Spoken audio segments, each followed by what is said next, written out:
This is Steve Dale, and I'm the trustee of the Golden State Pool Trust. And today we have a real treat.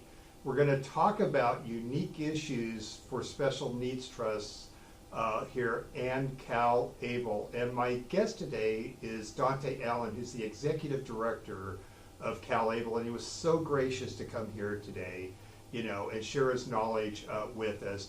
Part of this here, and DJ, if you could put the MCLE screen up here real quick, here is that for those of you that are attorneys and fiduciaries that are looking at taking this for credit, this has been accredited by the State Bar of California, by the North Bay Housing Coalition here for 1.5 units. In fact, if we go over 1.5 and go to 2 hours, we'll be able to grant 2 hours, whatever the number is.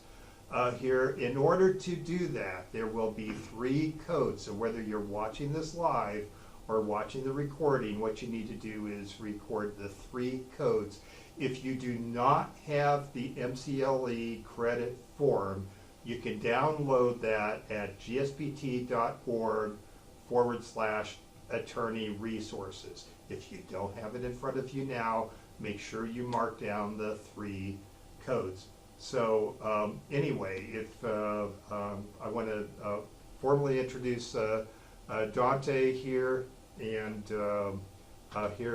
Dante's the executive director of CalABLE here, and he works with the board of CalABLE. He oversees operations and CalABLE programs, and he's began his career in healthcare communications. I will say that Dante's been a great partner when it comes to the ABLE Act. One of the things we're going to go through, and you'll probably hear me talk about this, the concept of the ABLE Act was to create a simple device for saving and doing other things. But Dante, I don't think that simple and disability are 2 words that go together here. And so, with this, there's a lot of things that are very simple, but when it comes to the applications, we're still learning. I think we're all learning as we go.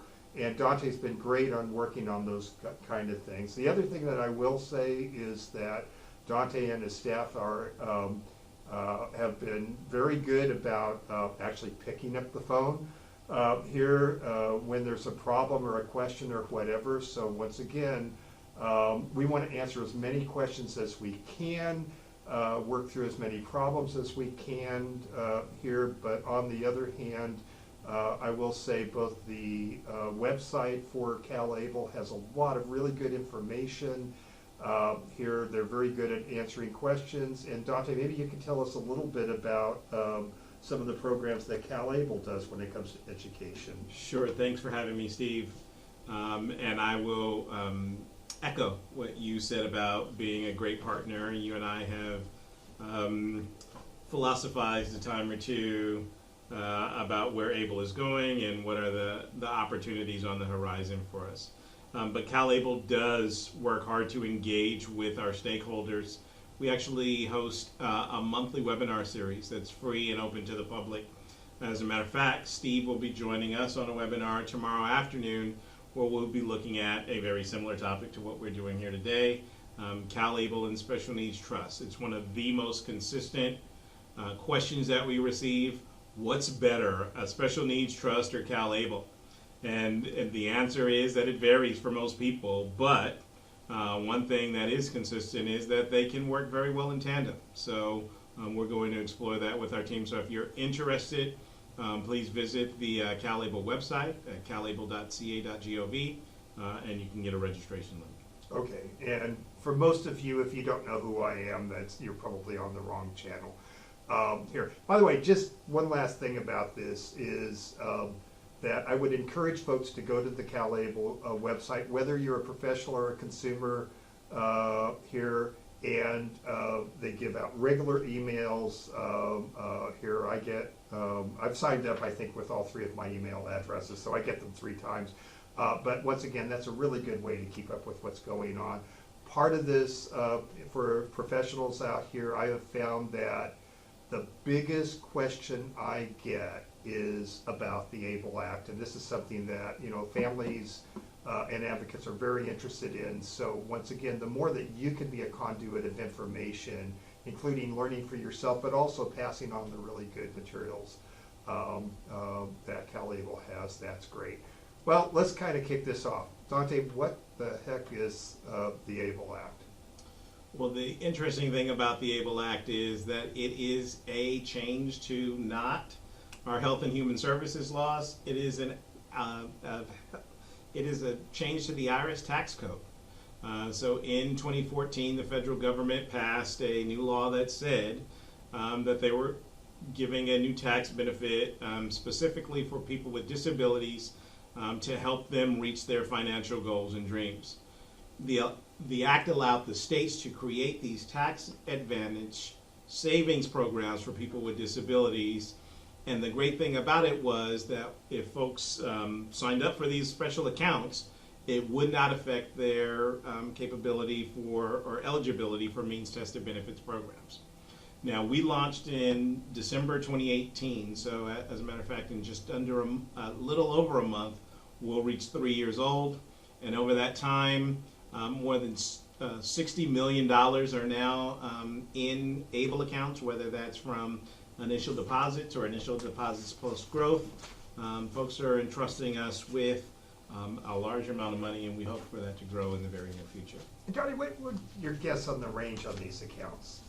The average balance? Yeah. Somewhere around $7,200 per account. Okay, and as we're going to see, there's many uses you can have with CalABLE. So, yeah. So why save in an ABLE account? Well, first and foremost, if you are or if you have clients who are SSI benefits, it changes the game. So that $2,000 limit that folks had as a resource limit that would kick them out of eligibility, that's not pretty far out the window, because you can actually save up to $100,000 without impacting those SSI benefits at all. You have the opportunity to invest in an FDIC insured savings account, or you can place your money in one of our target risk investment portfolios and really potentially grow your money over time. And you can access that money at any time. And when you access that money, it's income tax free, as long as when you're using that money, you use it for qualified disability expenses. I like to say that it's for the everyday cost of living a life with a disability. Great. And then now CalABLE is not the only program here. We are not the only game in town or even in the state, so to speak.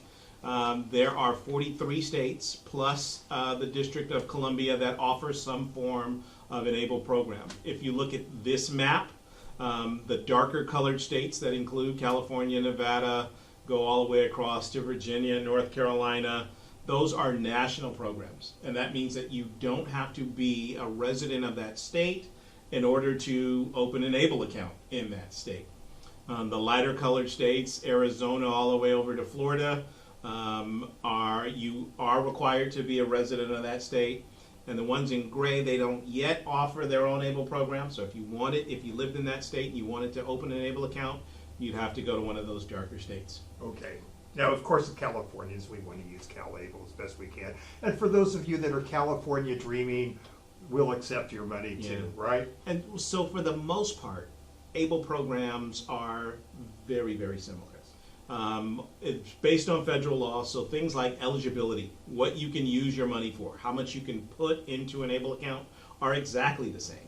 There are some differences, and usually they're very subtle, and that includes the fees associated with operating these accounts may vary a little bit. There may be some different choices, like the investment options that you have. Those can vary from program to program. But for the most part, they are very similar.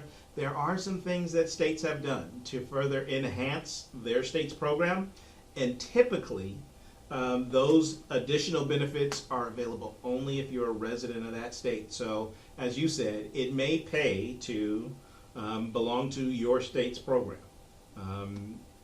But it is worth looking at, and we can provide you with some resources on how to compare and contrast. Question I get all the time: when is Wells Fargo going to open up their ABLE program?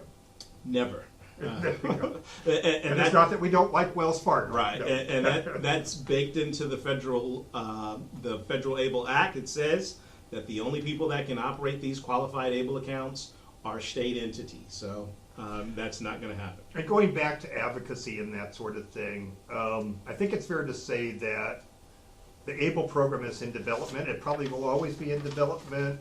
It's run by the state treasurer's office. The state treasurer is very involved in this project, very proud of the project, and also the board, which is made up mostly of disability advocates. I would say entirely disability advocates. No, we're about half and half. They're all state entities, so Yeah. we have the state's financial apparatus, including the state controller's office, the Department of Finance, and the state treasurer's office.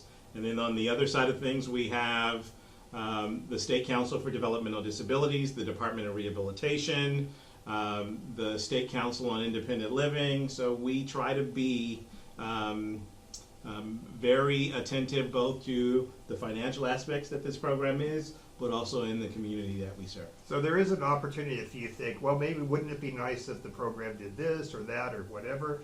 There is an avenue to do this because, once again, this is a program under the state treasurer's office, and as taxpayers, they do listen to us. Yes, and our board meetings, we hold board meetings on a quarterly basis. They're free and open to the public to attend, and if you visit us on our website, you can figure out when those meetings occur. Okay, so here's a question that comes up, is who is eligible? This is a great question. First and foremost, you must be an individual with a disability. And the onset of that disability needed to begin before your 26th birthday. Now, you may have heard that there is talk in Congress, as a matter of fact, there are bills in both houses of Congress right now that are looking to increase that age of onset to 46. If that happens, we estimate an additional 6 to 8 million people will become ABLE eligible. But until that happens, your disability must have begun before age 26. Now, if you have a disability and it began before age 26, and you've already met the eligibility requirements for programs like SSI or SSDI, then you're automatically eligible to go and open an account. You can go to calable.ca.gov. You can sign up. It takes about 20 minutes. But that's not to say that you have to have met SSI or SSDI eligibility. As a matter of fact, I'm a person with a disability. I earn too much to qualify for any government benefit program. I still have a CalABLE account.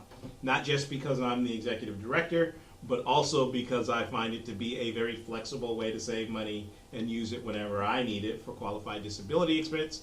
But I had to go through a process called self-certification. That's when I attest under penalty of perjury that I have a disability and that disability began before age 26. And just so you know, we use the same definitions for disability that the Social Security Administration uses. So if it's in the list of compassionate allowances or the Blue Book, then it's a condition that qualifies you for CalABLE. And I know we run across this all the time because we serve a lot of folks with behavioral health issues, that it's not uncommon that they met the definition, but maybe they didn't get their benefits until they were 28, 30, even much later. Here, how hard is this self-certification process? And how long does it take to get an okay for the self-certification? Self-certification is actually very easy. You can do it as you are completing that 20-minute application that I was talking about. And what you have to say is that I do have a disability. That disability is expected to last a year or longer, and that it began before my 26th birthday. The important thing about those SSI benefits, even if you get on SSI, it's not based on that day that you qualified for SSI, it's based on the actual onset of disability.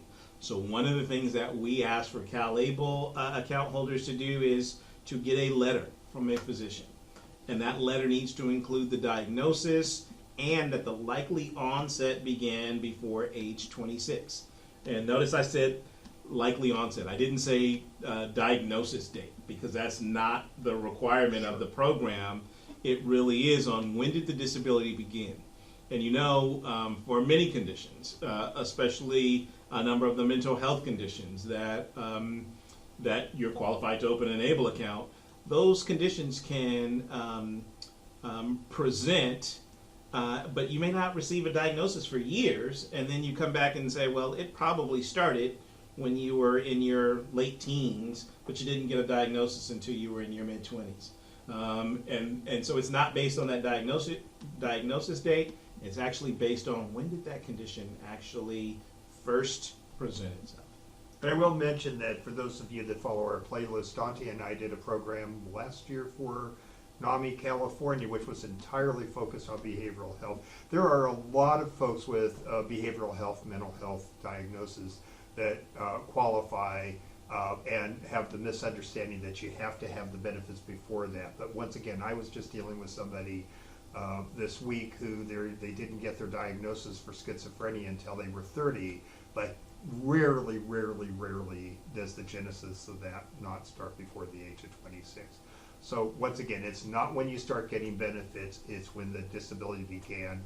And as far, the other thing to mention, and we've had some problems with physicians who've said that they don't want to sign it because they don't want to get involved in getting involved in application for benefits. The law says specifically that you cannot use that certification once again, to qualify for benefits. The only use of that certification here is to, once again, set the onset date so that we can get you qualified for all the goodies we're about to talk about. Yeah.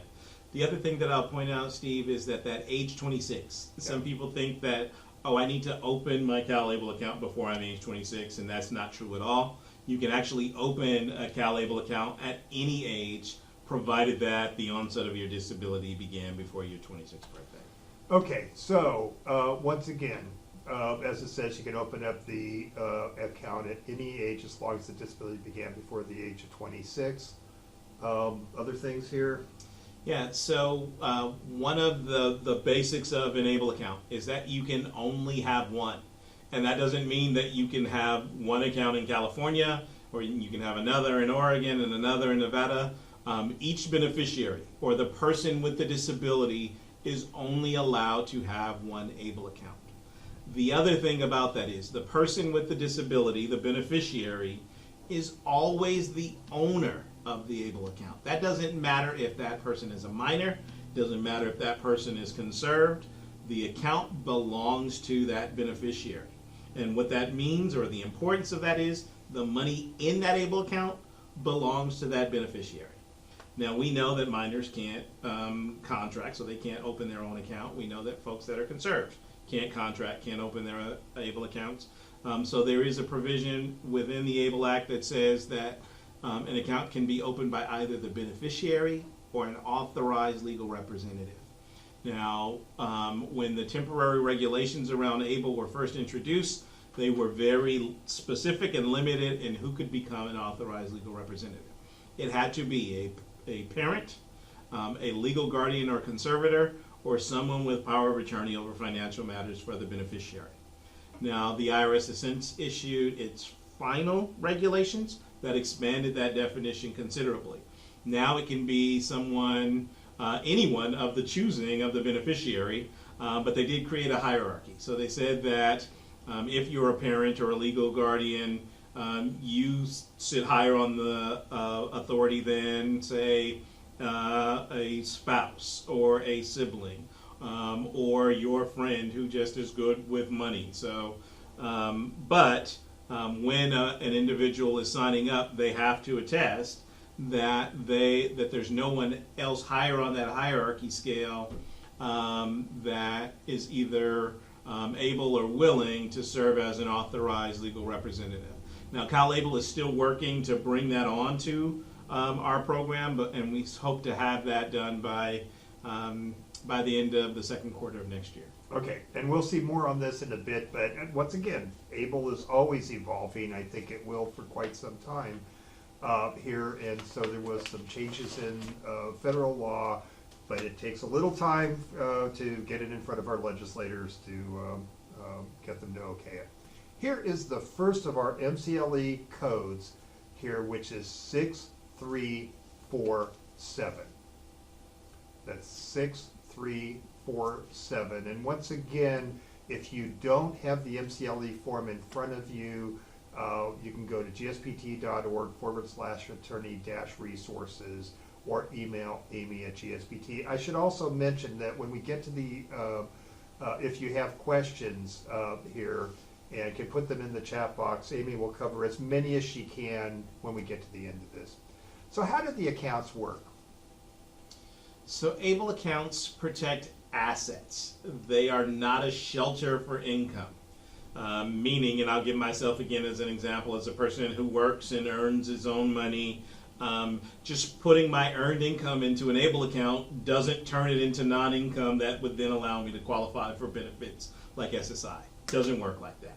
ABLE accounts are, when it comes to means-tested benefits programs, it's meant to protect your assets or your resources. It's not a funnel for making income disappear.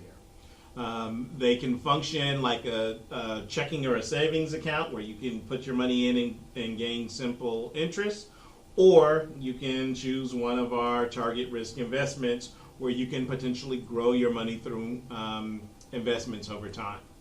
Now, any earnings in an ABLE account are tax-free, as long as when you withdraw the money, you spend it on those qualified disability expenses. Account holders can, anyone can contribute to an individual's ABLE account. And the great thing about that, Steve, is that when anyone other than the beneficiary, so when a family member or a friend or a church or a foundation gives money to the beneficiary and they put that money into their ABLE account, it doesn't count against their benefits as income. And that is a total game changer, especially for folks in the SSI world. And we're going to see a lot more on that as we go through this. So once again, this is really one of the powers of the ABLE Act, is that before the ABLE Act, we have been stuck with the $2,000 resource limit, I think since the early 80s. And the last I saw was that with the most conservative cost of living increase, that number should be somewhere over $20,000.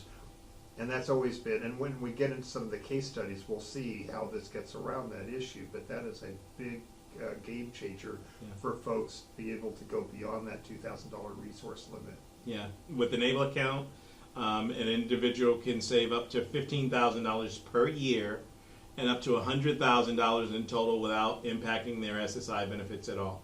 As a matter of fact, the Social Security Administration's, their program operating manual says that they are literally supposed to disregard any money in an ABLE account below that $100,000 threshold. And we'll see more on that in a bit. Okay, so about account contributions here, and I'm going to expand on this a little bit, but I have to tell you, this is one of the reasons we're going to spend a fair amount of time on this is I see this misunderstood all the time. So let's walk through this puppy. Yeah, this is one of those simple complications that you were talking about.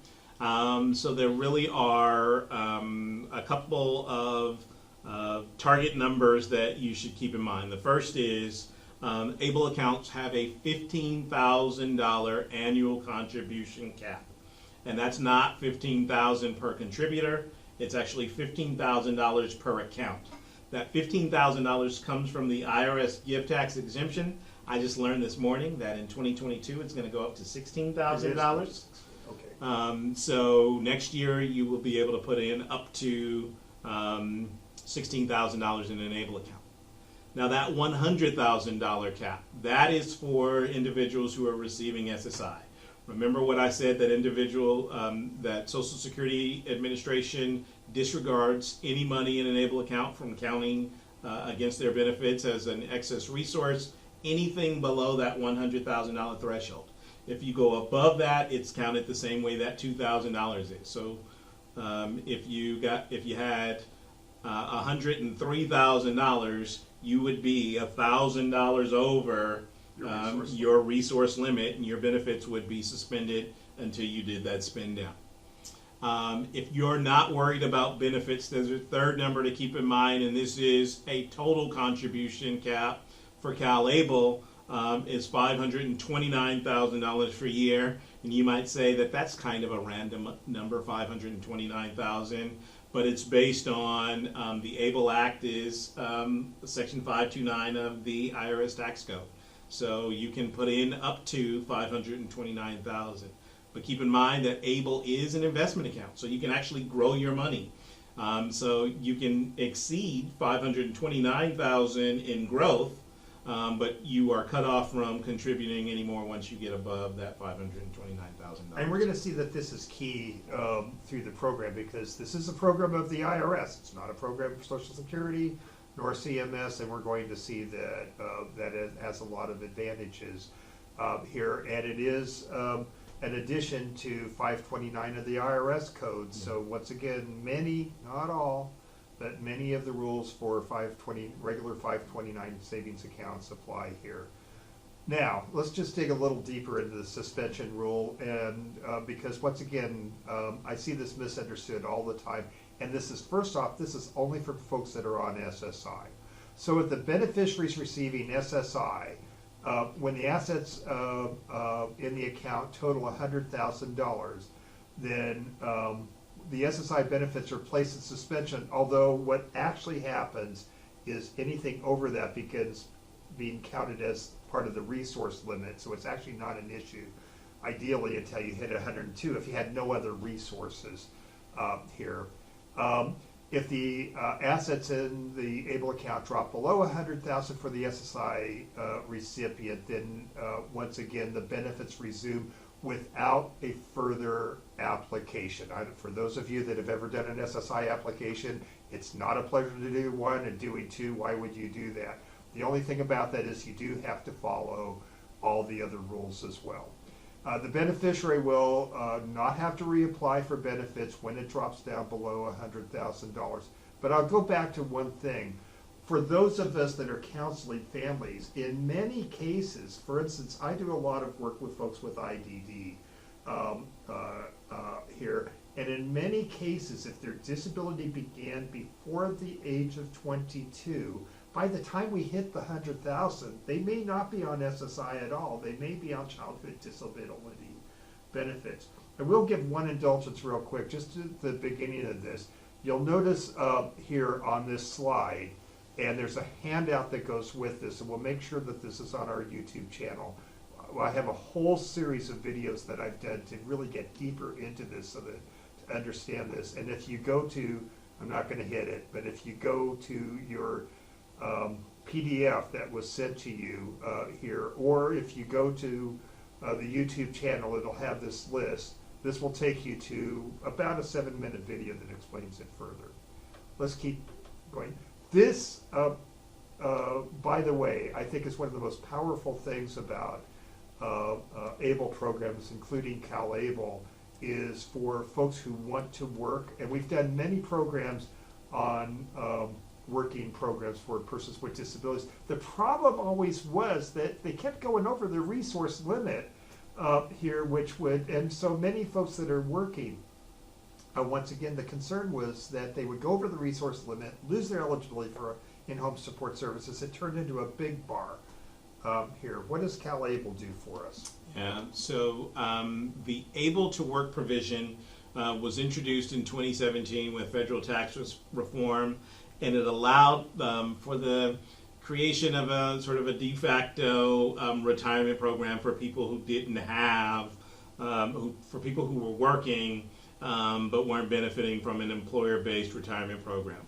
And so in that circumstance, if you are working, are not contributing to an employer-based retirement program, in addition to that $15,000 that every ABLE account can have, an individual working can contribute whichever is the lesser of their total earned income or the federal poverty level in the state for which they live. Here in California, that federal poverty level is $12,760. So in addition to that $15,000, a person working could contribute up to an additional $12,760 for a total of $27,760 in a single calendar year. That really does help. By the way, it's if we had time, I would love to spend a lot of time on working disabled programs, but this is something that, for many folks with disabilities, working is the avenue to true independence here. But the problem has always been, how can you set those funds aside here? Once again, to go through this a little bit, let's just remember that for those that are on SSI, if you earn it, you lose $1 for every $2 you earn after the first $65. So as an example, let's say that Jason's had a disability from birth. He's now 25 years old and he's receiving SSI.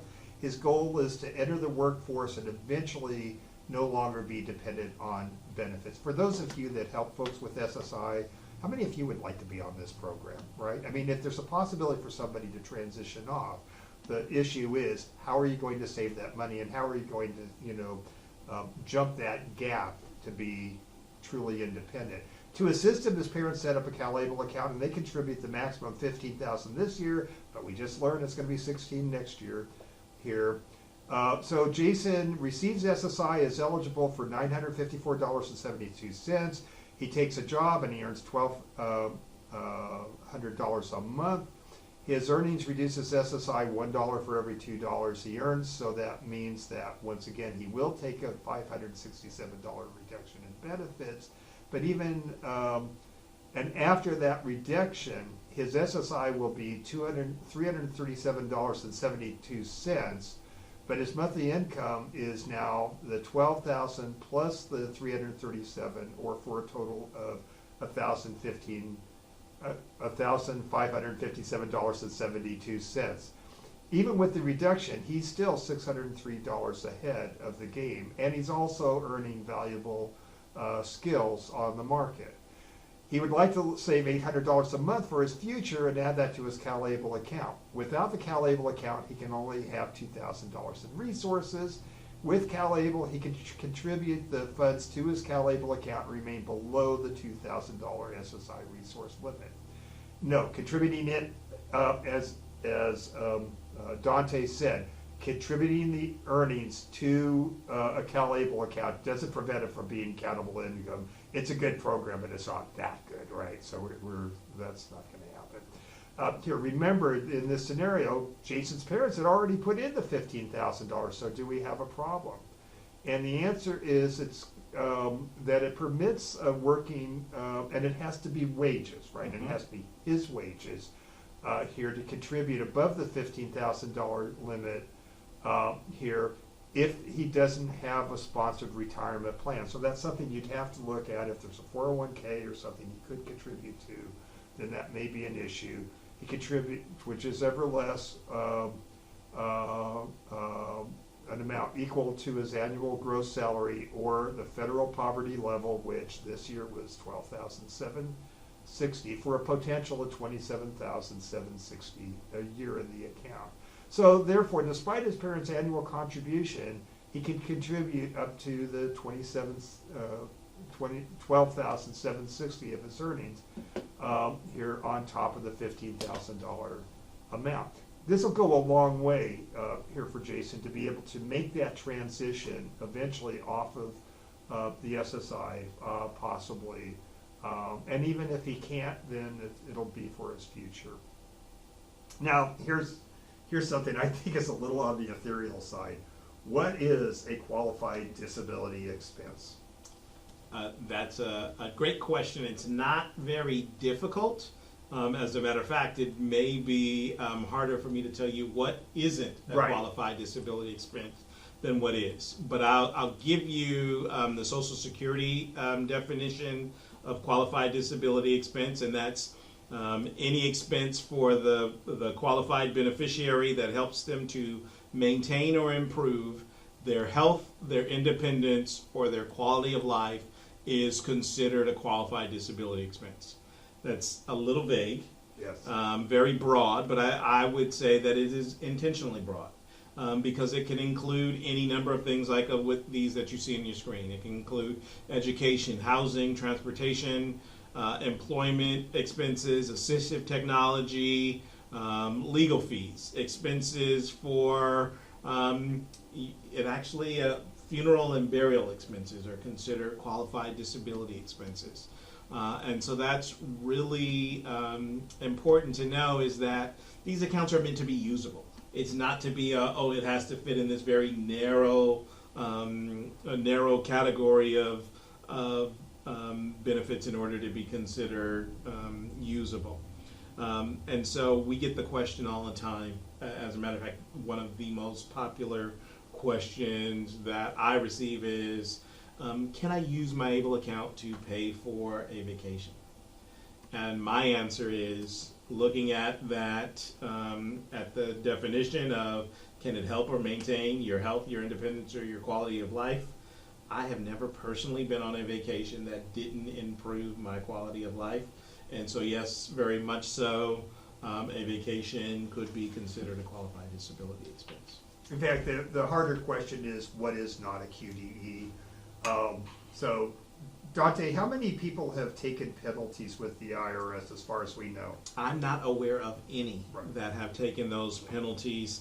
I do know that the Social Security Administration has had a very narrow category of things that may not be considered qualified expenses. And so they specifically mention things like gambling, any kind of, and I know if I hit the lottery, that might improve my quality of life. But I'd say the IRS might argue with you if you try to get your tax deduction on that. And I don't know about you, Steve, but anytime I've argued with the IRS, I've usually lost those arguments. Well, I've won on some occasions because I am a tax attorney. But on the other hand, yes, unless you have a tax attorney to help you, it's really hard to come up with something. And it's not that you shouldn't follow the rules. It's honestly, that's not what I'm saying. But in order, with some exceptions with the Social Security Office, in order to actually get that penalty, you would have to be audited by the IRS, by somebody knowledgeable in ABLE, and I'm sure it's going to happen someday. But I just got back from the Stetson conference, and we have had a confirmation that no one yet has, as far as we can tell, has paid a penalty. One of the things as we go through this, especially as we talk about tying this into special needs trusts, is that it's not foolproof, but it's about as close as you're going to get. Yeah. Right. Before you go on, Steve, let's say too that it's not illegal to take a non-qualified disability expense. Thing you should know though is that you may be subjected to any income tax, that your ABLE account has any value, that your ABLE account has grown since the time that you opened it. And you'll also be hit with a penalty, 10% from the federal government, another 2.5% from the state of California. So I would recommend that if you're using money from your ABLE account, it should be for a qualified disability expense. And we certainly would want to tell people that. There we go. Now, investment options here. And once again, you do work for the state treasurer's office, so what do we say about investments? There are things that I have to say every time that I talk about investing is that there is risk that comes with investments. There's a potential that you could lose your money. And we've designed CalABLE to be friendly to folks who are brand new to saving and investing, because we know that a high proportion of our folks have never invested money before. And we also offer resources for folks that can help them assess their risk. But the general rule of thumb is that you should be prepared to understand that you could lose money whenever you invest. That being said, once again, there are a number of options here when we're talking about savings, and especially as we start talking about teaching financial literacy and that sort of thing. There's many people that are on SSI, Medi-Cal, and that kind of thing who've never spent anything, they've never invested anything. This is kind of an opportunity to get into doing investing like the rest of us, right? Yeah. So looking at our investment portfolios, this is another one of those subtle differences between ABLE programs. Our program is managed by TIAA-CREF. They are one of the nation's largest financial investment and advising firms. They have over $1 trillion in assets under management worldwide. They have developed our investment portfolios. I mentioned that we do have an FDIC insured portfolio that gains just a simple interest, but it's guaranteed not to lose money. We also have target risk investment options, and the fees associated with investing depend on which portfolio or portfolios you choose.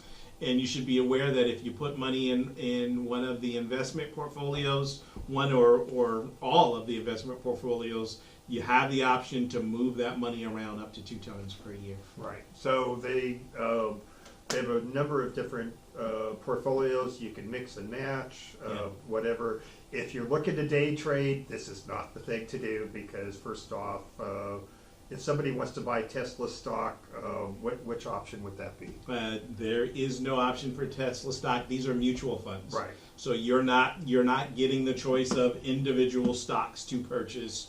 You're purchasing into these larger portfolios, and how the market does affects whether the value of these funds go up or down. And so the graphs on the screen illustrate the different portfolios. As I said, the FDIC insured portfolio is not attached to the markets at all. There is it is an interest-bearing account. As you know, we're at historical lows for the interest yield on these accounts. And so right now, that's an interest of 0.01%. It's not zero, but it's just about as close as you can get to zero. We also have a conservative portfolio, and it is meant to be, just as what the name says, very conservative. It's not meant to go up too quickly or down too quickly. It's 20% stocks, 50%, 55% bonds, which is better suited for long-term investments, and 25% is a funding agreement. That funding agreement is TIAA CREF life insurance product with a guaranteed return on investment. So it's similar to the interest in an FDIC insured portfolio, but it's not insured by the FDIC. Our moderate portfolio is middle of the road for what we offer. It's about half stocks, which go up, fluctuate a little more readily than the 45% bonds, and again, you have the funding agreement. Then our aggressive portfolio is intended for people who want to see their money potentially grow more quickly.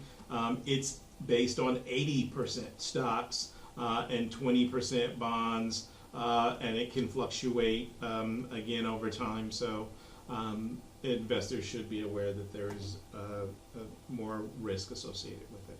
And the management fees or the investment fees are pretty low. Yes, very low. So, and it depends on which options you choose.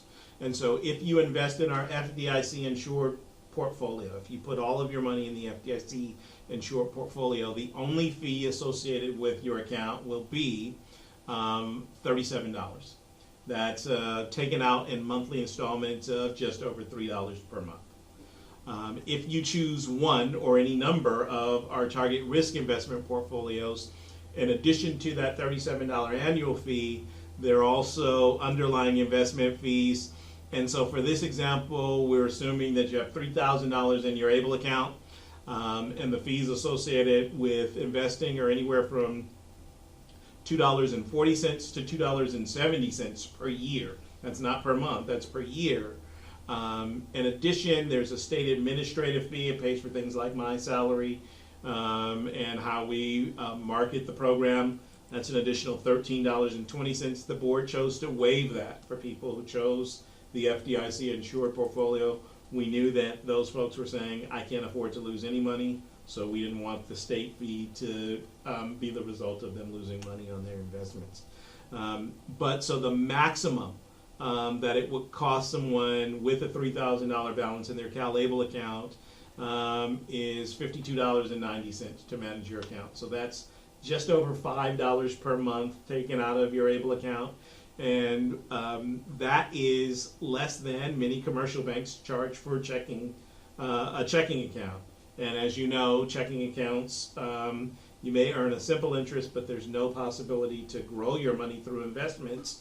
And so we consider this to be a very, very affordable solution to help you potentially grow your money. And we might keep this in mind when you're looking at those investment costs, and then we look at a comparison with special needs trusts. They're about a tenth of, once again, the going rate for most of the trusts I work with is about a 1% management fee, so that's something we're going to take into consideration. Here's our second code. Code number 2 is 9539. That's 9539.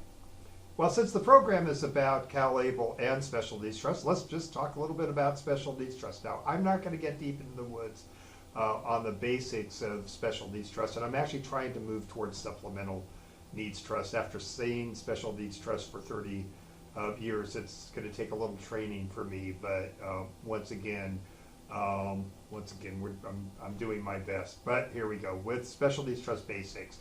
Here's the thing to keep in mind as we get into this. So the Social Security Administration, which includes CMS and Medi-Cal and all that, defines a resource as any property the individual owns or has the power to convert into cash and is not legally restricted from using for his or her own support and maintenance. And if an SSI recipient, and currently Medi-Cal, but we're looking at some changes in Medi-Cal coming up here, but if the recipient doesn't own an asset outright and is legally restricted from direct access to the funds, those assets are not considered a resource for benefits purposes. Now, a special needs trust basically is a contract where the trustee has sole and absolute discretion over the assets in the trust and the beneficiary has none. It's a form of a spendthrift trust, and mechanically, that's how a special needs trust works. In my classes I teach, I always try to remind folks, think of a special needs trust just as a glorified spendthrift trust where the trustee has sole and absolute discretion and the beneficiary has none. By directing assets that would otherwise be intended for the individual in the special needs trust, you're preventing those assets from being counted as an available resource and preserving his or her eligibility for benefits. Now, as we get into the application between special needs trust and ABLE accounts, they're almost exact opposites depending on how you use that. The ABLE account, the CalABLE account, really is, unless there's some reason otherwise, the beneficiary, the CalABLE beneficiary, is going to have complete control here. Whereas with the special needs trust, once again, the beneficiary has no control. Doesn't mean you can't talk to them, but in the end, the trustee can say no, and no means no, and that's why it's a resource.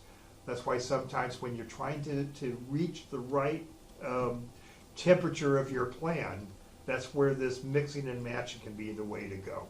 Just really quickly, a self-settled special needs trust, which is here you have to be under the age of 65 when you set that up. It can be established by the individual themselves of any age, or a parent, grandparent, legal guardian, or the court. But upon termination of a self-settled trust, there's a lien for every dollar of Medi-Cal or Medicaid you've used in your lifetime. In a pooled trust, there's no age limitation. That's one of the differences. So like with the Golden State Pooled Trust, our largest trust is our self-settled trust. It can be established once again by a parent, grandparent, legal guardian, or the court, or the disabled individual themselves. But funds are subject to a lien for any Medi-Cal or Medicaid use from the first dollar they ever used for any amount not retained by the trust. A third-party special needs trust, which is where we're going to spend the majority of our time here, or the estate planning trust, always contains assets of a third party. There's no age limitation. It can be established by anyone but the benefits recipient. And upon the death or earlier termination of the trust, there's no Medi-Cal lien, basically because the disabled individual, the benefits recipient, doesn't own it or control it here. And where it goes when the person passes away, it's in accordance with the trust. So if it says it's going to siblings, that's where it's going. There's no anything you could do with that. As far as tying a CalABLE account to a supplemental needs trust, let's just go through a few things.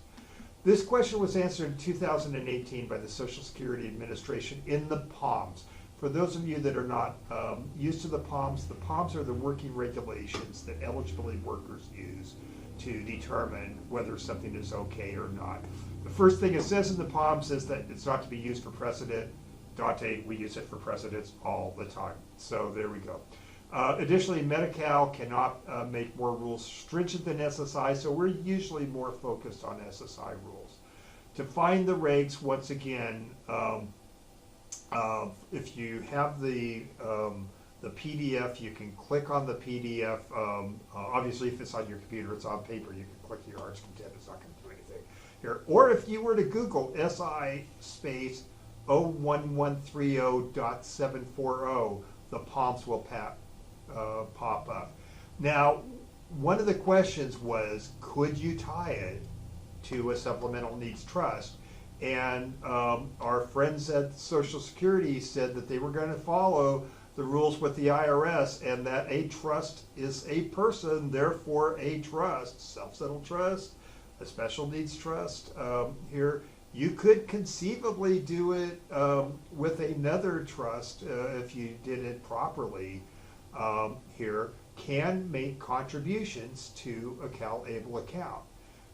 It also goes on to say, and this is something that's really key for those of you that are administering special needs trusts, is it says, do not count distribution from an ABLE account as income to the designated beneficiary regardless of whether the distributions are for a qualified disability expense not related to housing, or for one that is related to housing, or for a non-qualified expense. Now, there are some exceptions to this, which I'm not going to get into today because they just take too much explanation here. But for the most part, Social Security and Medi-Cal, to a degree, have been given instructions to keep your bloody little hands off of this thing, because this is the IRS's program here. Once again, there are some exceptions for holdovers for housing. So if you are using this for housing, we have lots of materials for that, but rather than muddy the waters, let's not get into that.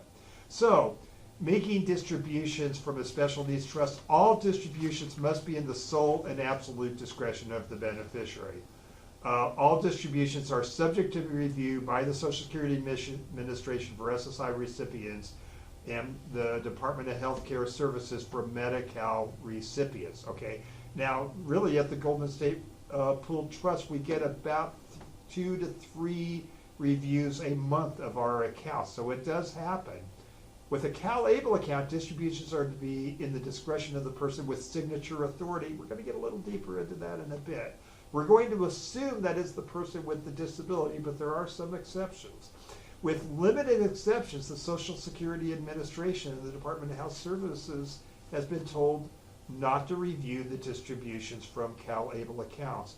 The CalABLE account may be subject to review by the IRS, and who knows, maybe somebody watching out there will be the first one to get reviewed. And if you are, let us know, because we just like to know. The thing about this for practitioners is that you know, dealing with these benefit rules sometimes is really hard to get your head around. And I know that, you know, for instance, we have beneficiaries who just for the life of them, they just have a hard time keeping receipts.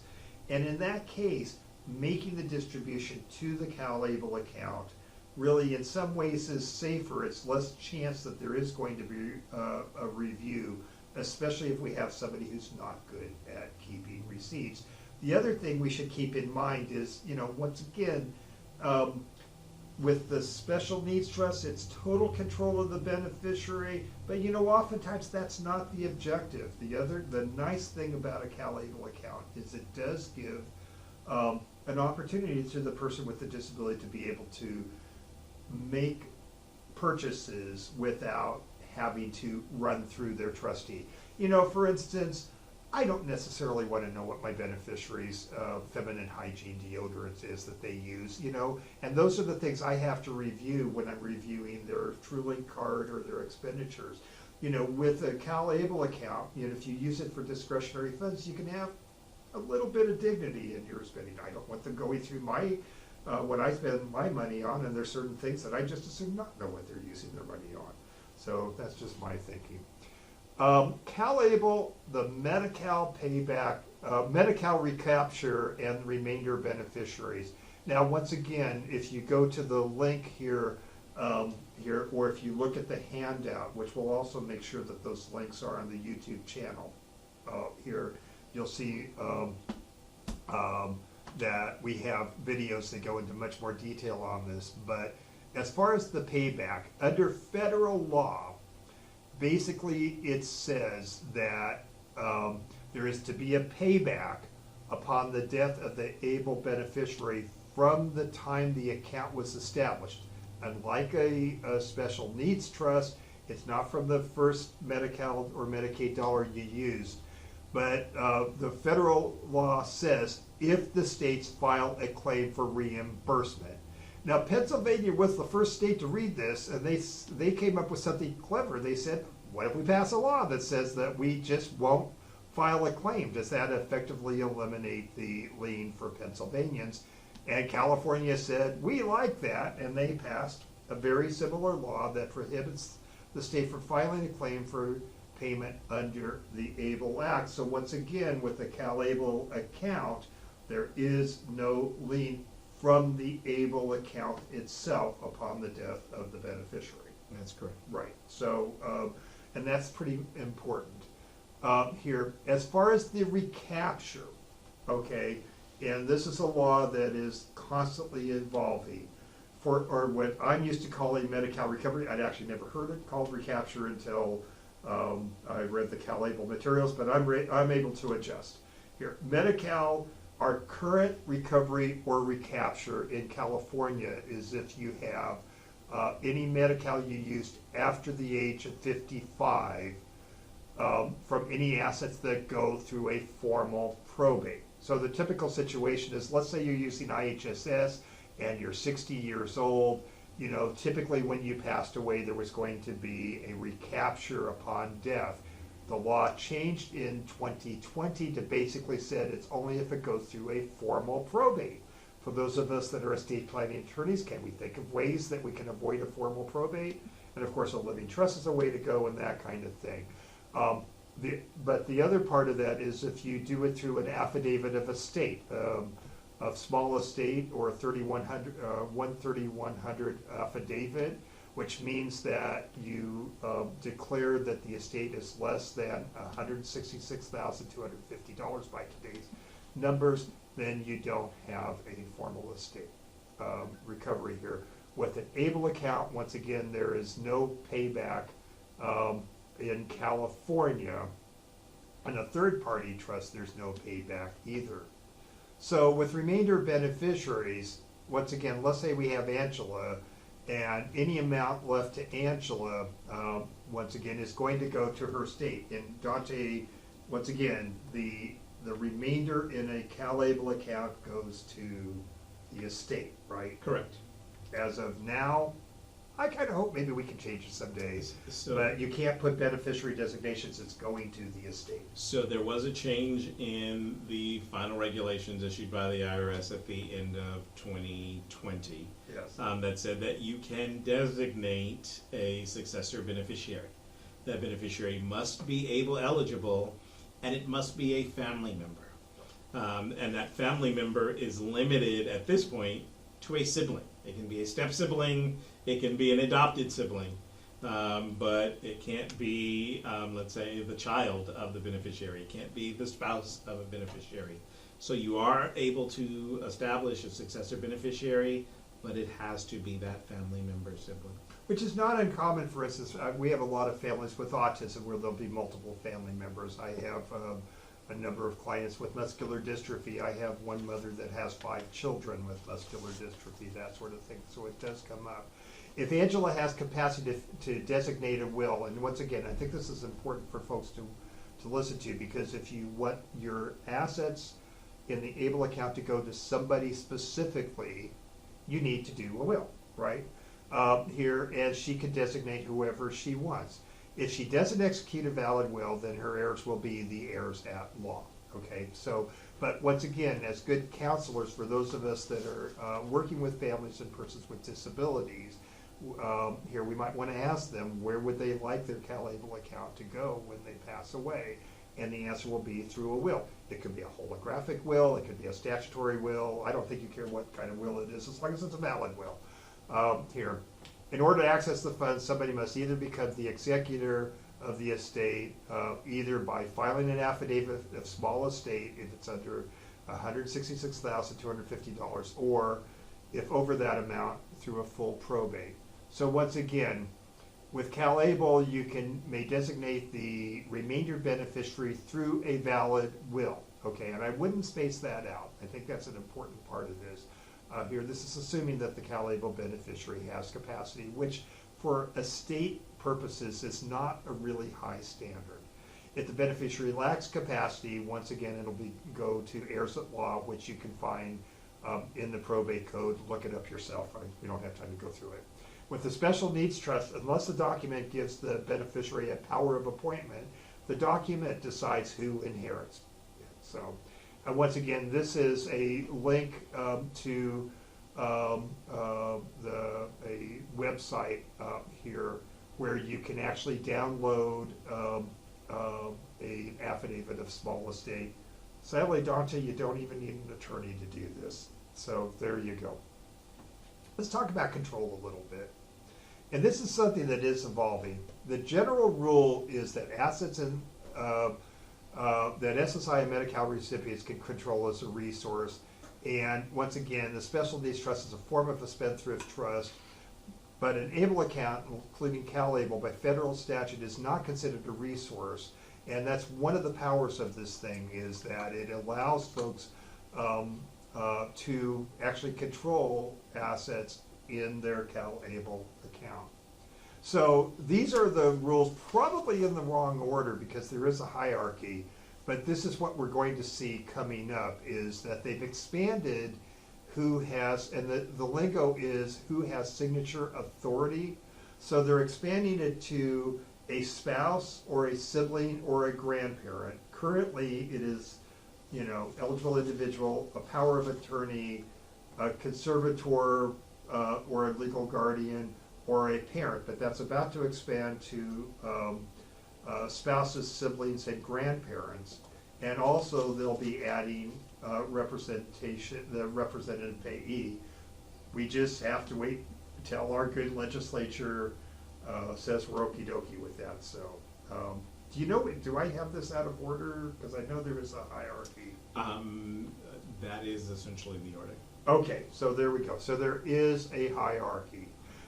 Keep in mind, for instance, I have a number of beneficiaries that have cerebral palsy, and they're perfectly competent, but they may have problems managing things or managing computers and that kind of thing. So, if they want to designate who's going to have signature authority, either to create the account or to manage it, a power of attorney is the way to go. So, let's talk about CalABLE accounts tied to a special needs trust to teach financial literacy. And, I have a family member who, once again, we were probably one of the first families to open up a ABLE account for her in New York here. Although I have to say, Dante, as much work as I've done on this, I called up the program and said, I'm ready to open that up. They said, who are you? I said, I'm the uncle. They said, you're not on the list. And I thought, oh, I should have known that, shouldn't I? So we ended up having her set up her own account. So, but part of the issue we ran into was that she'd always been on SSI her entire life. She had never made a single distribution, never made a single purchase herself. And, it's very common that a lot of folks have never really had that opportunity here. And, in a lot of ways, I would just say that her first purchases, I would say, were absurd. Then we went to questionable, and now we're getting to appropriate. But, once again, I don't know about you. How did you learn? I'm sure the first purchases I made were absurd, and my wife would probably say they continue to be absurd. But it's been a great tool for that. And I think because of time, I'm going to skip through this. We do have a video on this. But I do want to say that one of the really nice things about an ABLE account tied to a special needs trust is that it can be not only a way to teach financial literacy, but also learn a little bit about investments and to teach folks, you know, giving them an opportunity to be a little less dependent. Okay. CalABLE, third-party special needs trust, and taxes. As a tax attorney, something I enjoy, and we go back to disability and simple, two words that seldom go together, but this may be the exception to the rule. For at least taxation, an ABLE account is about as simple as it's gonna get. You know, it grows tax-free as long as it's spent on qualified disability expenses. The investment expenses are like crazy low, okay? I mean, once again, and in fact, I know with a lot of the comparisons I've seen naturally, it's like, who has the lowest investment fees? I think the fees are so low, it's just, to me, quite frankly, that's not how I would rate an ABLE program. Part of it is, quite frankly, is the customer service. Maybe we could talk about that later. Investments are very low. In most cases, there's no management fees for a CalABLE account. I can imagine there might be if you had a conservator or that sort of thing, but for the most part, these are self-managed.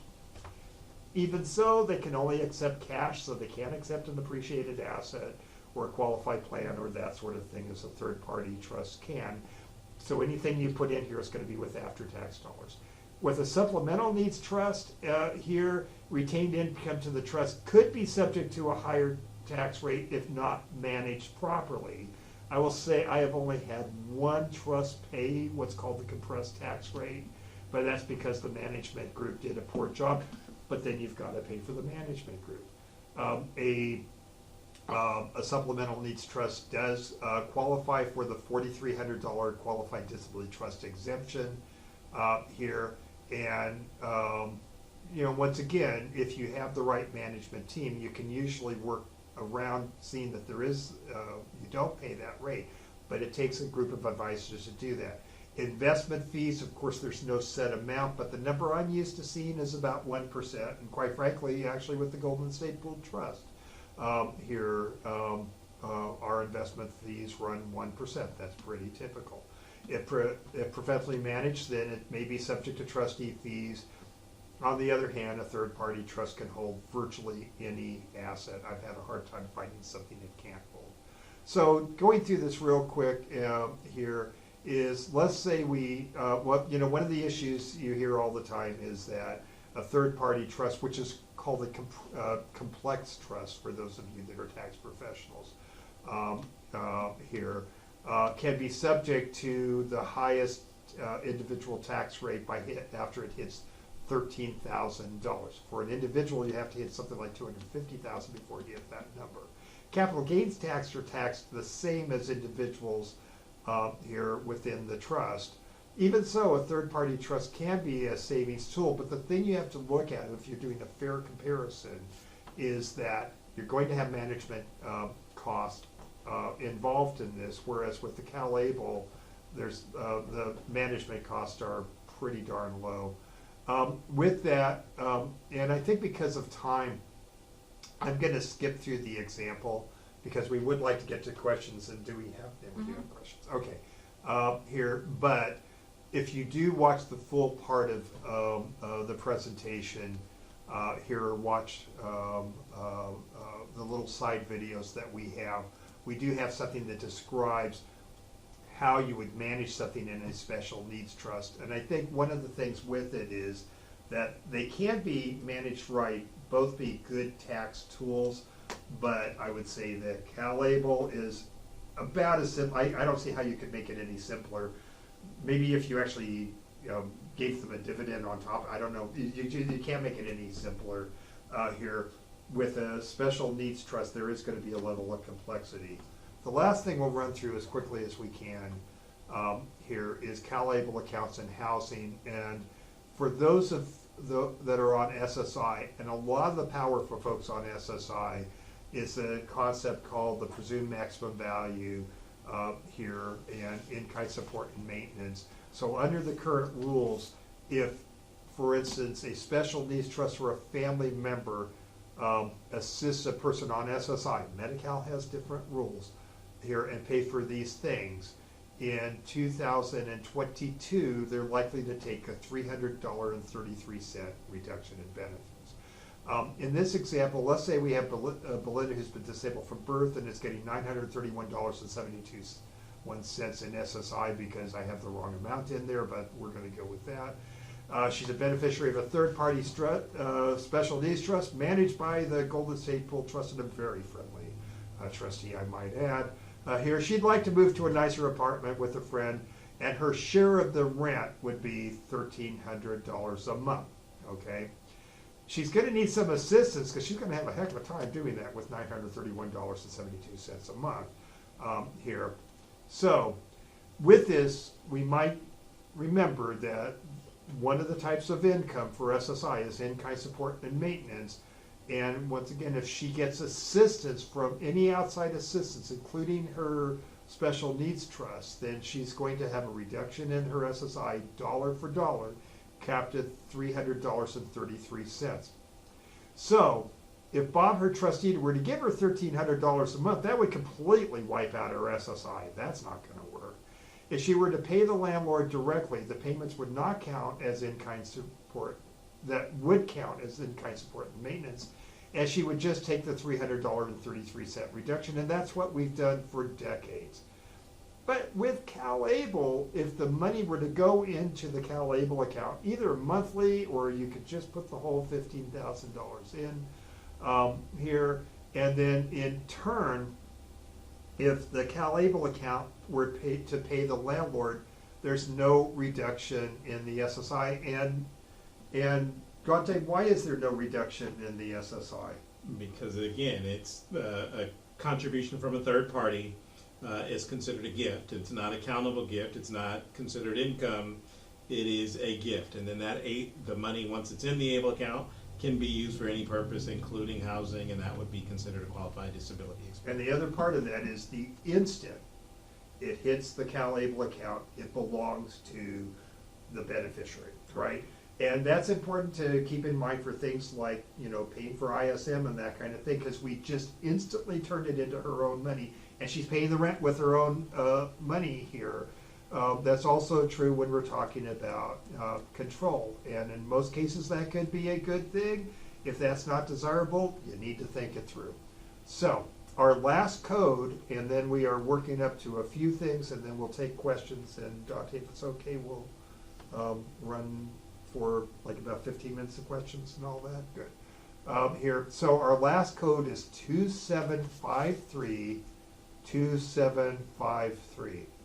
And maybe we could just flash a few of these things here. Resources. Those are places that you can go if you need additional support with CalABLE. One of the ones I mentioned was the ABLE National Resource Center. They have a comparison where you can see all of the costs and the benefits of each of the state's ABLE programs. And who are these friendly people? Those friendly face folks are the staff at CalABLE. We actually have a new team member that just joined us today, and so we're available to help, and we can answer your questions directly. And as Steve said at the beginning, we actually do answer the phone. It's the most amazing thing. We're not used to that with the state agency. Maybe I shouldn't say that, but they actually pick up the phone. It's amazing. How would they find you? There's the numbers and that kind of thing. If you have questions, once again, here's some links of where you can do that. And then we'll take a little pause while everybody reads the disclaimer top to bottom. Well, maybe not. Okay. Amy, do we have any questions? Yes, we do, but one individual just sent me a text and said the webinar ended, and it didn't end on my computer, so I'm not sure what the problem is. Is it still? I'm going to step up. Just want to check first.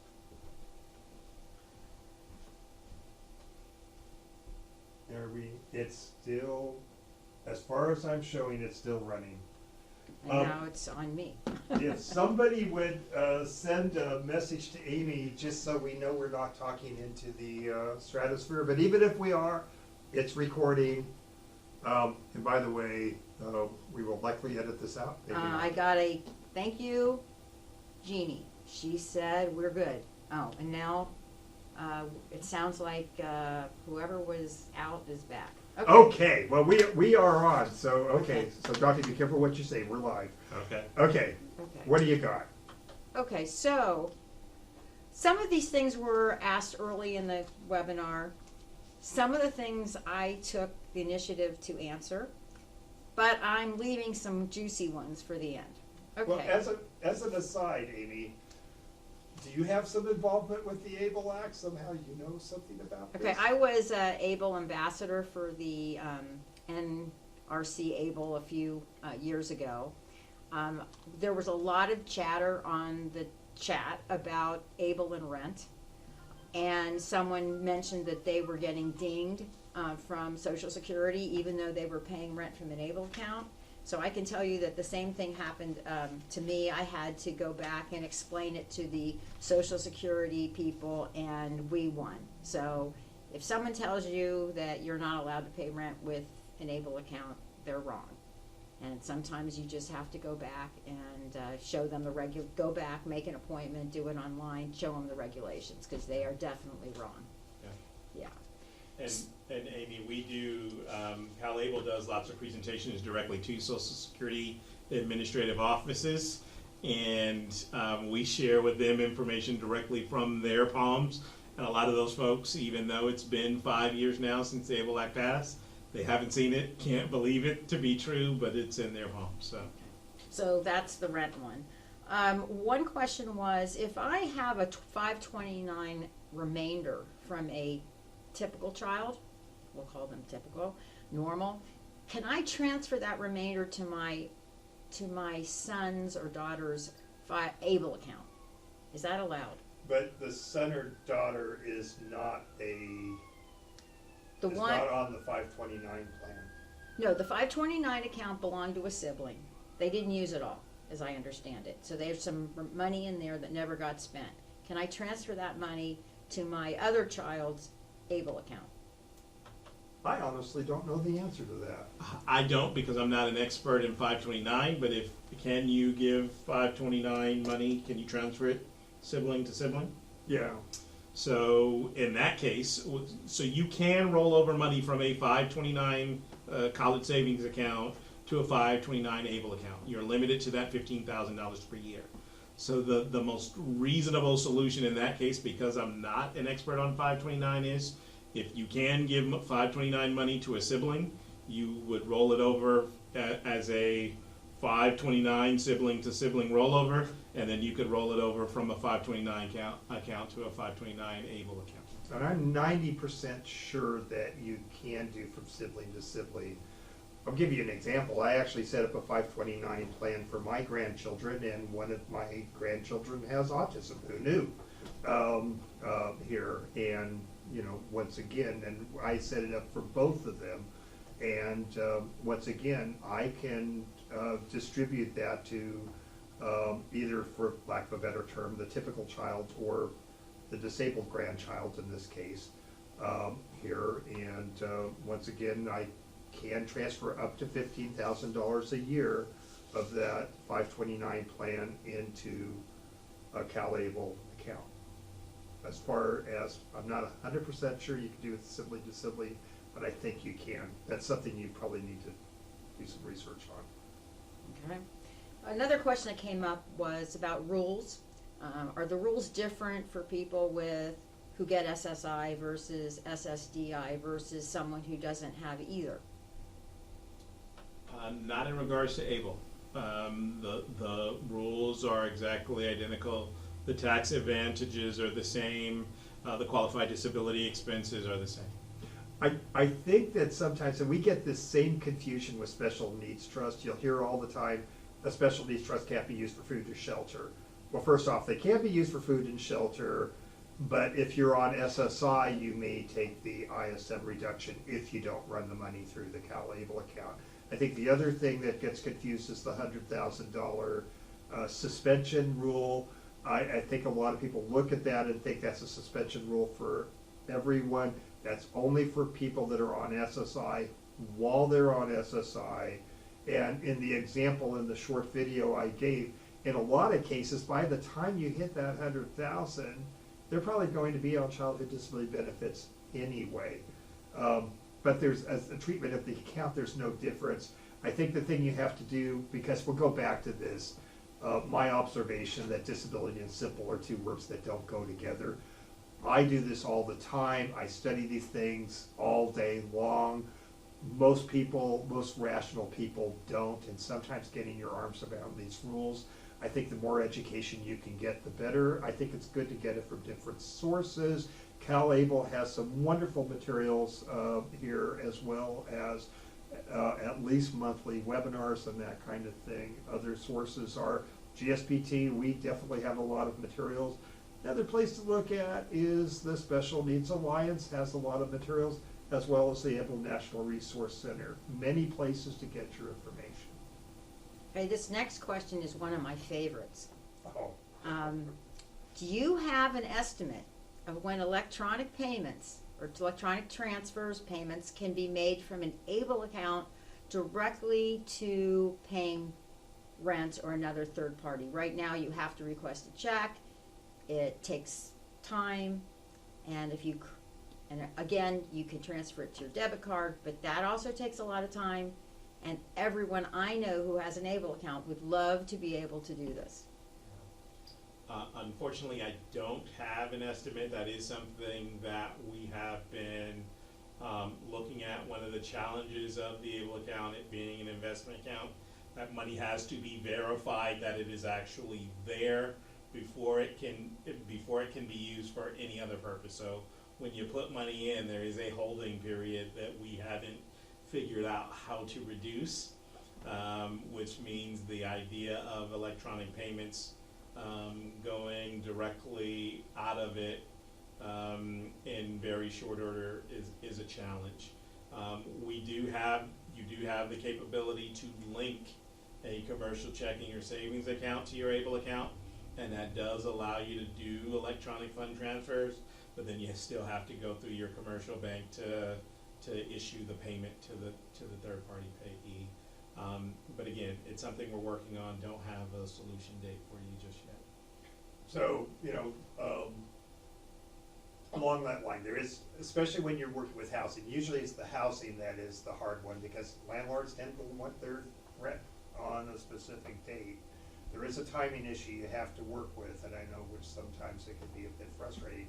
Going back to evolution of CalABLE, just keep in mind, this is a program under the Department of Treasury, and once again, they are very responsive to what they hear from the community that's using this. So once again, who makes up the rules? Well, basically we as citizens do, and Dante, your job is to do the dance, man, right? Mm-hmm. So there you go. So it's evolving as time goes on. So. Okay.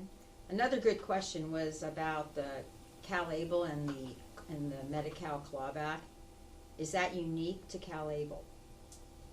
So the law that we pass is relatively unique. Most programs don't have that. The intent of the law is that it is for California residents with a CalABLE account. And so if you live in another state, the fact that Medi-Cal won't recover from your account may not be a lot of good to you, because your state's Medicaid program probably will. And if you have a non-CalABLE account, again, I'll say that the intent was that that Medi-Cal could potentially seek recovery on that account. So that's something you do want to study. If you stay in California, then that shouldn't be a problem. But look, one of the biggest exports we have in California is Californians here. And so if you have a CalABLE account and you move to, after you've established the account and you move to Colorado, then you could be subject to Colorado's Medicaid lien. So that's something you're going to want to just think through. I think the question came from someone who had an ABLE account already in another state. Mm-hmm. And they were wondering if they had to transfer to CalABLE in order to avoid the Medi-Cal.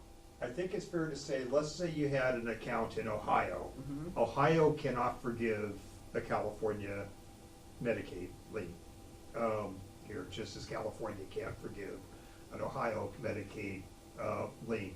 Now, let's say you had an Ohio plan, but you're a Californian and you're concerned about the lien, could you move the account? You can do what we call a rollover, and you're able to transfer the entire value of that ABLE account into a CalABLE account without any taxes or penalties associated with that. I'm not certain if that would eliminate Ohio's Medicaid program from being able to attempt recovery I wouldn't think it would. No. on any pre-existing. California actually took its time, which I think was a good thing. There were a lot of programs that just jumped right in, and California's was a couple of years later, so it's not uncommon that folks set up their programs in other states. If you only used Medi-Cal in California, then even if you have a ABLE account in another state, and if you moved it to California, there would be no lien. If you came from another state and used Medicaid in that state, then there would be a lien from the time the account was established. Okay, and then, I don't believe we talked about, HUD, whether there's any issues if you're applying for some, voucher through HUD if you have an ABLE account. That's yours. Yeah, HUD follows the intent of the ABLE Act, so they treat the money in an ABLE account the same way. They won't count that against your housing benefit. They won't look at money in an ABLE account as income. They won't count distributions from an ABLE account, and they fully accept that even for a subsidized housing, you can use money from your ABLE account to make those housing payments. So for you private professional fiduciaries out there and attorneys and that sort of thing, there's a case called Decumbra, which basically says in most cases especially if the money in the special needs trust came from a personal injury settlement, they're not supposed to count the distributions. But the fact is, a lot of housing authorities will do that anyway. If instead you run the funds through a CalABLE account, once again, the distributions being made from the CalABLE account are not to be counted from for HUD purposes, so that would probably be safer. I know we deal with something like 30 different housing authorities with the Golden State Gold Trust, and they all do things absolutely differently. And losing your SSI or having an overpayment on SSI is a hassle. Losing your HUD subsidy, that's a catastrophe. So in many ways, running the money through a CalABLE account is going to be a safer way to go. Yeah. Okay, and then let's say this one's a pretty fast one. Does equity growth within an ABLE account count against the 100,000 K limit? It does. Okay. So that $100,000 includes contributions and any growth that your account makes. Whenever you get above that threshold, it's going to count against your benefits. Okay. And this is kind of a public service announcement, I guess, from one of our participants, that their child works, and that the employer automatically enrolls them in their 401k plan. So by doing that, they technically cannot have the able to work benefit. So be careful. But, so we don't have a misunderstanding. Does that mean that that person can't put any money in a CalABLE account? No, they can contribute up to that $15,000 per year annual contribution limit. They're just not able to take advantage of the able to work program and put in their own income up to $27,000 in a year. Okay, that was it. And then, Steve, this is a question for you. When does a special needs trust need its own tax ID? A third-party special needs trust needs its own tax ID as soon as it becomes irrevocable, meaning that most families, not all, will start them off as revocable until they pass away, and then at that point you need to get a tax ID number. Now there are exceptions. Sometimes folks will set up special needs trust, third-party trust for tax planning purposes ahead of time. The moment it becomes irrevocable, it needs its own tax ID number.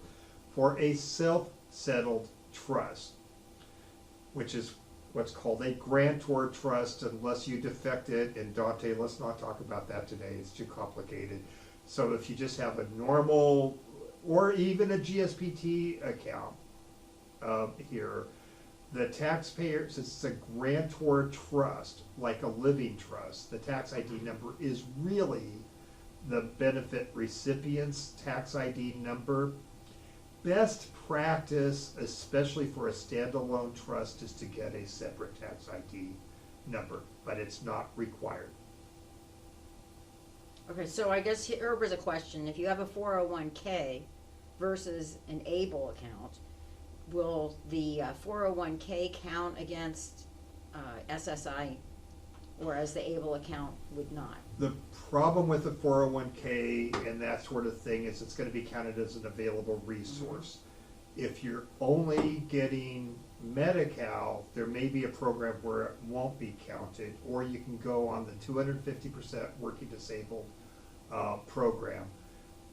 Now, just as an advocate, and we are going to have to tie this up pretty quick because this is a lot of fun, but I know Dante's got to get home here. But you know, just as an advocate here, there's a lot of proposed changes going on in Washington and that kind of thing, about changes in laws and that kind of thing. And I think along with this, choices are good.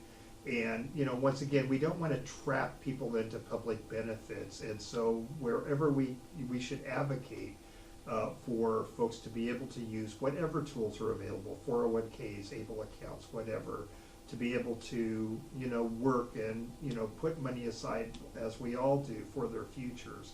And hopefully as time goes on, that's something that'll happen. But currently, the funds in a 401k or an IRA are going to count against an SSI recipient. In some cases, let's say the person's getting childhood disability benefits or something along that line here, which is not SSI, then depending on the, if they're still getting Medi-Cal, there are many programs like the 250% working disabled program where they can pay a minimal amount and still keep their Medi-Cal.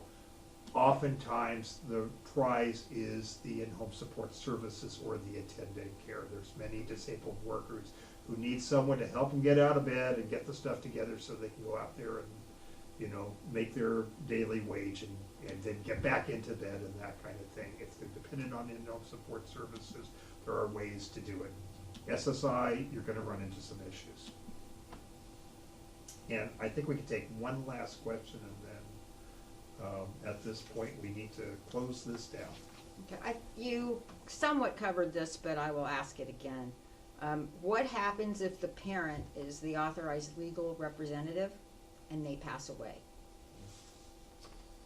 So you do have the ability to designate a new authorized legal representative if your previous one passes away. Typically, that would be the responsibility of whomever would be taking over signature authority for the account. So, I mean, just digging into that a little bit, and I think that's one of the changes that came up with that was positive, because when the folks with signature authority only included the, and let's just assume for a moment that the person doesn't have capacity, because if they have capacity, they can designate whoever they want. Let's assume in this question that they do not. Then, you know, it would do the parent, then it would, after that it was the conservator, and then we kind of ran out of options. With the, and I'm assuming this will be so, we'll have to see, with the new changes that will be incorporated sometime this spring, one of the folks on the list is going to be the authorized representative, because the problem that left us in the past is we were stuck with conservator. Now we have more options, which would include a sibling or a spouse, or the rep payee here, because once again, in most cases, we're going to want to avoid having an ABLE account managed by a conservator. That just kind of almost seems silly here. So anyway, with that, we could go on and on. In fact, for those of you who just didn't get enough, we got 2 more hours of this tomorrow here. For those of you that are watching on YouTube, you probably missed it already, but it'll be on YouTube too. It'll be on YouTube too.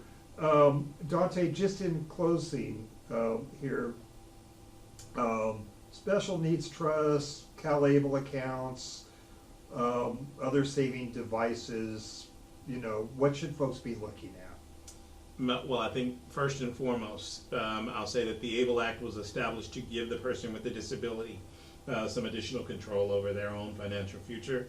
And so if that is something that is important, having money in the name of the beneficiary. And I'll give again myself as an example. When I was born in the 1970s, my parents were instructed, whatever you do, make sure you don't put any money in his name because it may come back to bite him. And so the ABLE Act was meant to eliminate that kind of thinking. So consider that. You don't need a special needs trust? I don't need a special needs trust. Oh my goodness gracious. I don't need permission from anybody else. I've been paying my own bills since I was probably about 22 years old. Okay.